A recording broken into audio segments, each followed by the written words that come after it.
Hey everyone, welcome to Eureka Teaks Edition Deep Dive number one. We are going to be focusing on two lesson components, the concept development and student debrief.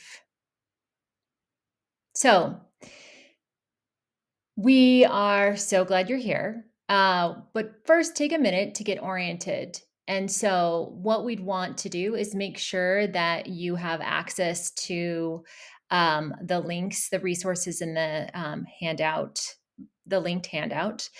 Or you can obviously go ahead and access your own components and follow along and use your upcoming module or current module. My name is Callie Gonzalez. You can't see me, but you've seen me around. I'm from Colorado, and I am here to support you all implementing this HQIM through this asynchronous video. Norms. I know this is asynchronous, so really try to lean into the learning, stay curious. A lot of you have a lot of experience with Eureka. This is you, maybe for some of you, year 3, some of you, year 2, or some of you just ending this year. And so there's always something to learn. I know I implemented Eureka, gosh, it was 2000, long time ago, and I'm still learning about the components. There's always something new. All right. So the goal of this session is a deep dive into two lesson components of Eureka so that you can describe how those components support all learners. Go ahead and take a second and read the objectives.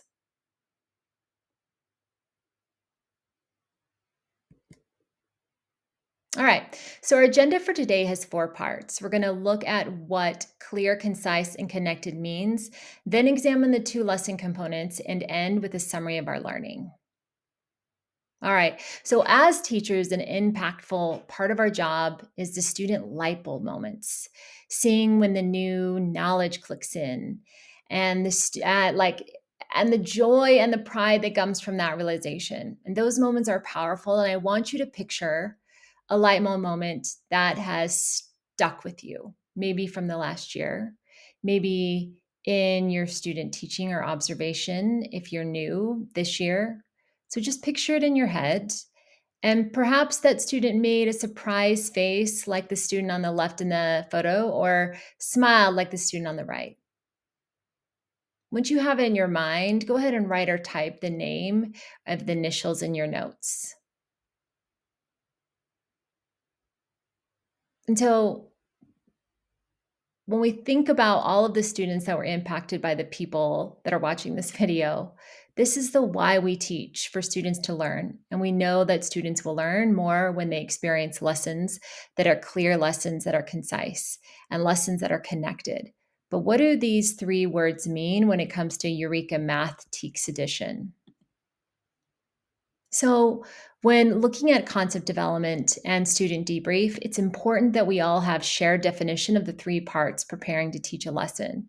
Take a moment to review the definitions on the slide, and then reflect on how you've seen these ideas impact student learning or student light bulb moments in your own experience.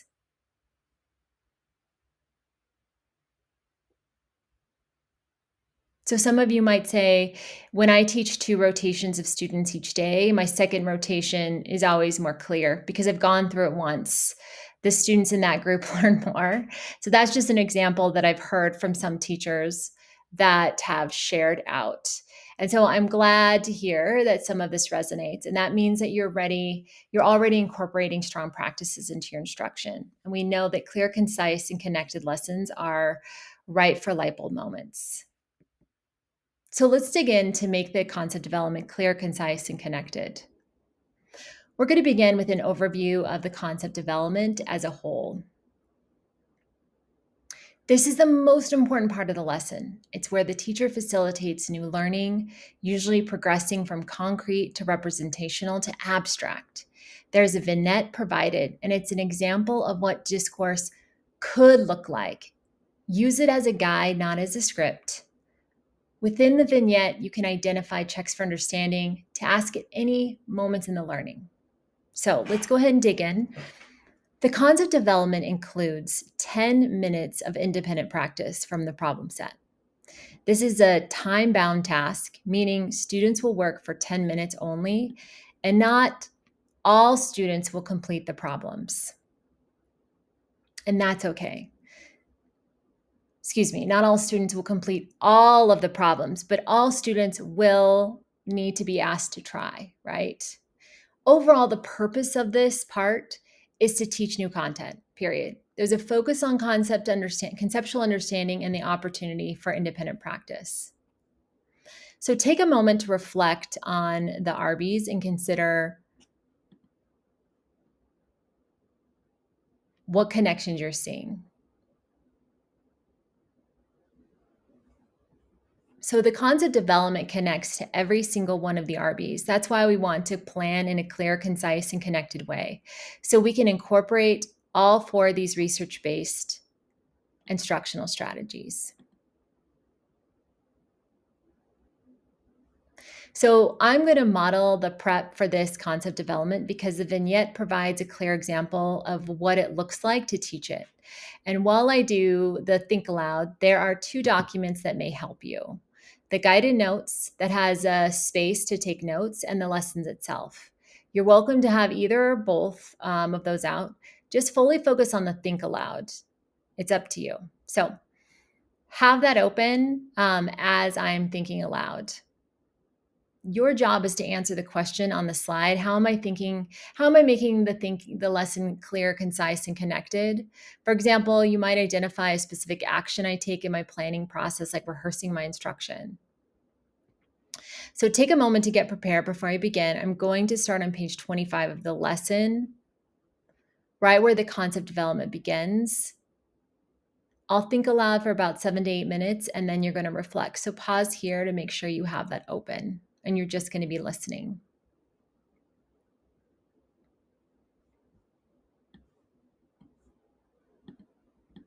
My brain always goes to timing first because I know that before I plan my instructional moves, I need to know the time I have to execute them. I'm wondering approximately what is my pacing for each problem?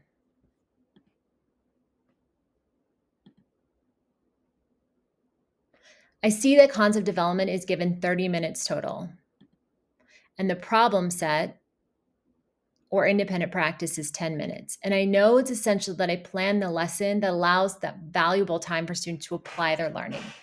And I don't want to touch that problem set I want students to silently be able to work on that without my support. So this leaves me really 20 minutes for the facilitator of new learning. Okay. So 30 minutes also includes the problem set time. Even though our concept development is not broken into sections, which you can see in future lessons, I can see students will be working through the progression, concrete to abstract understanding. Because of this, I'm going to break the concept development into two sections so I can determine the best amount of time and pacing. Essentially, that would give us 10 minutes each to work within each section. However, to understand students have time to develop an understanding using concrete materials, we're going to spend approximately 12 minutes working on the egg carton number bond activity. And students can have time to manipulate beads and see the correlation of items to the number bond representation. And during this time, I will also allow for initial conversation between student partners to identify potential misunderstandings before demonstrating more abstract thought. So in the second session,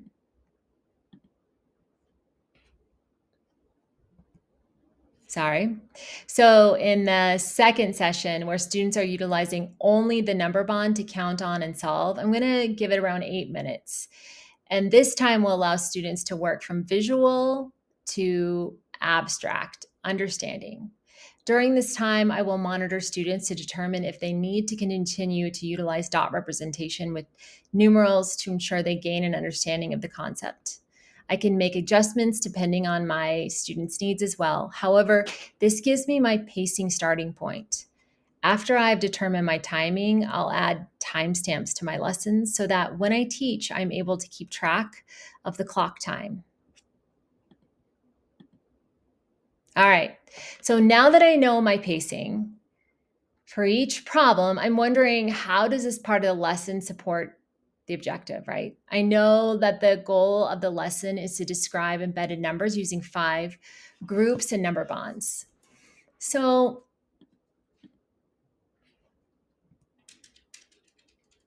after I identified how the concept development supports the objective, I saw that it builds from identifying the part of 5 in a concrete way to identifying the embedded numbers using 5 groups up to 10. I know this is the heart of the lesson. We are progressing from the concrete to representational. It all in service of students making that connection between the 5 groups and counting on. And since I don't have time to model my thinking for the entire concept development, I'm going to choose section 2 to focus on. I know already that I will have around 8 minutes to teach the second part of the lesson. And it supports the objective by solidifying the relationship between some important concepts. Next, I need to know, how does this build on from what came before? In the second part of the lesson, just like in the fluency practice, students are identifying 5 groups and counting on. I can see the teacher board with the egg carton and how it compares to the number bond. In both problems, they identified the embedded number using 5 groups, with the parts being 5 and 2 and total 7. With this in mind, I'm going to read through the vignette or examples discourse and identify exactly where the new problem comes in. So I see that they're using beads and egg carton to make numbers and identify the 2 parts in total. Here, this is where the students first start counting on from 5. They see the 5 beads and identify the embedded number, which is 2, and draw it in the number bond. The students and teacher then begin to count 5, 6, 7. Everything prior to this orange box is exactly the same as the first part of the lesson. I'm going to keep that connection in mind. This is a key moment in the lesson because they're learning a critical takeaway. So, what is the critical takeaway of this problem? Takeaways from this section include identifying embedded numbers and counting on is a more efficient way to find sums and differences. The goal is for them to realize counting on is faster than counting all. So, how can I make that critical takeaway clear? I need to ensure that my language is consistent throughout the lesson. We see that we have 5. Now let's count on from 5. 5. And hopefully, through repeated practices in this module, students will determine that counting on is a more efficient way of solving addition problems. So I also notice there's a green box next to the second part of the lesson that provides a note on a multiple means of representation. This is how embedded supports for diverse learners will be included in all of your lessons. These are great because they provide scaffolding ideas and ways to support emergent bilingual students and suggests for engaging all learners. I know in this one, which is progressively releasing the students from representational to abstract, will help increase my clarity and get students to realize the critical takeaway. Finally, I want to make sure my modeling is clear and that I can keep this problem within the suggested pacing. So I'm wondering, what key moments do I need to rehearse?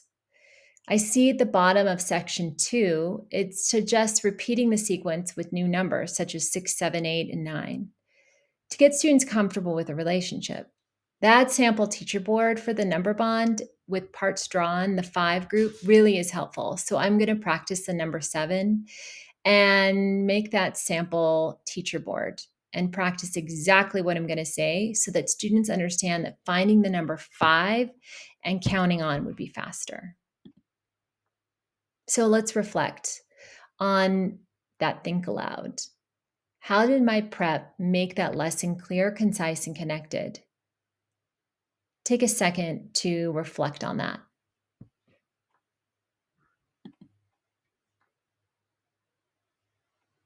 All right, so you all have named some of the questions I've asked myself in the Think Aloud. Take a moment to review them all on the slide organized into the buckets of clear, concise, and connected. We know that if we consider these things in our lesson prep, it will result in a stronger lesson that's aligned to the 4 RBs and our students will learn. Before we move into practice, there's one additional aspect of the concept development I'd like to name. The Think Aloud didn't cover the problem set, but this is an important opportunity for students to practice independently. There is no teacher modeling or directing instruction during the problem set, just students working on their own to apply what they've learned. Because this is a time-bound task of 10 minutes. All students will not complete all problems. This time is meant for students to engage in the productive struggle, and students should be making progress towards mastery during this time and won't necessarily get every problem solved. The biggest misconception that I see when I go and observe classrooms is the teacher is doing this with them. No. We really have to make sure that you are letting them struggle, and it gives you a window into their misconceptions and what they can do. If you struggle with that, reflect on your own mindset about what your kids can do. Now,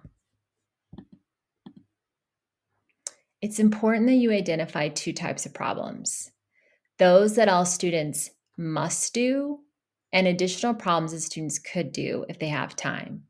This might look like saying, "Class, please complete problems 1 and 3. If you finish, do number 2."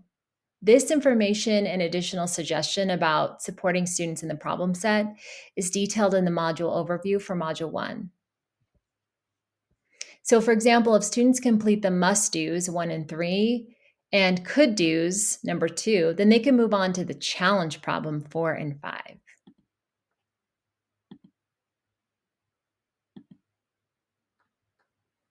So I'd like to give you some time to reflect on what you've learned and apply in the lesson 1, or if you're feeling ambitious, apply in your upcoming lesson. Take a few minutes to consider, how would you like to make the concept development clear, concise, and connected? There are a few ideas on the slide if you're not sure where to start. And don't forget the problem set is part of the concept development. So pause here and take a look at your concept development.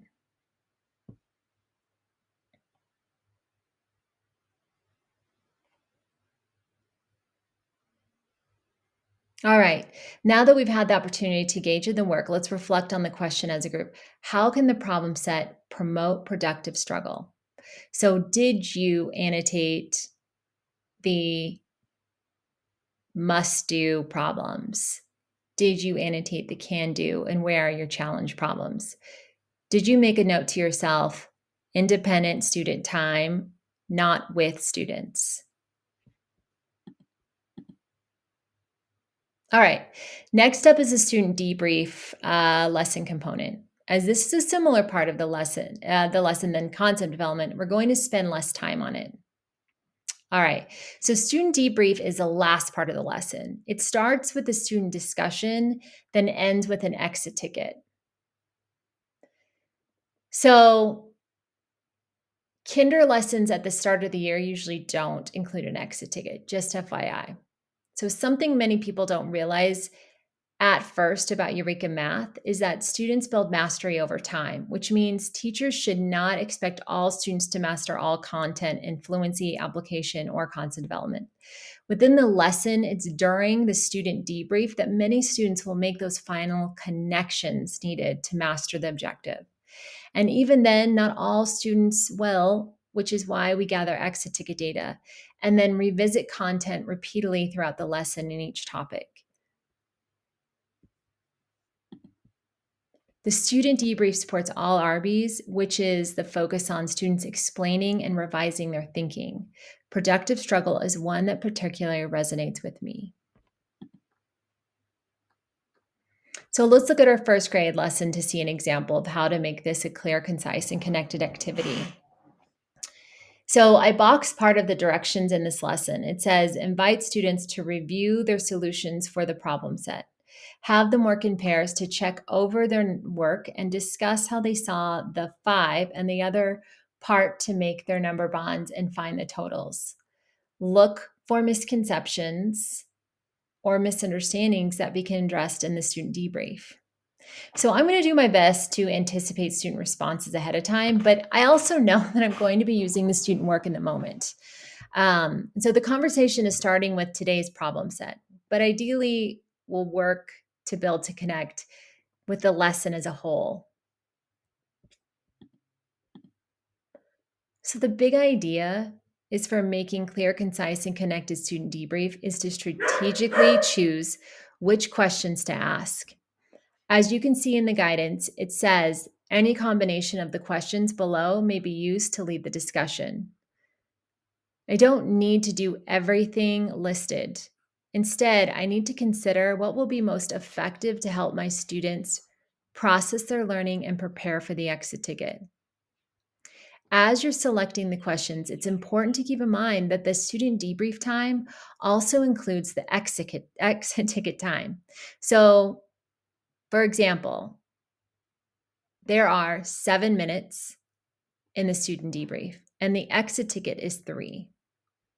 So you would split the time into 4 minutes for the student debrief and 3 minutes for the exit ticket. And here are a few guiding questions that can help you decide how do you prepare your student debrief. Take a second and pause.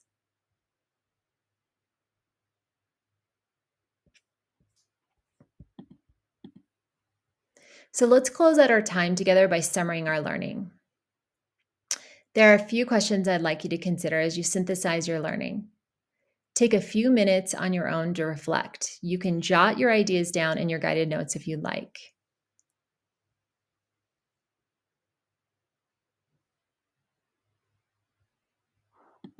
All right, thanks everyone. Now, your turn is to complete your exit ticket. Your exit ticket is linked in the dashboard. Make sure that you include your school, your name, and the provider is Achievement Network. So again, your school, the provider is Achievement Network. Have a wonderful day.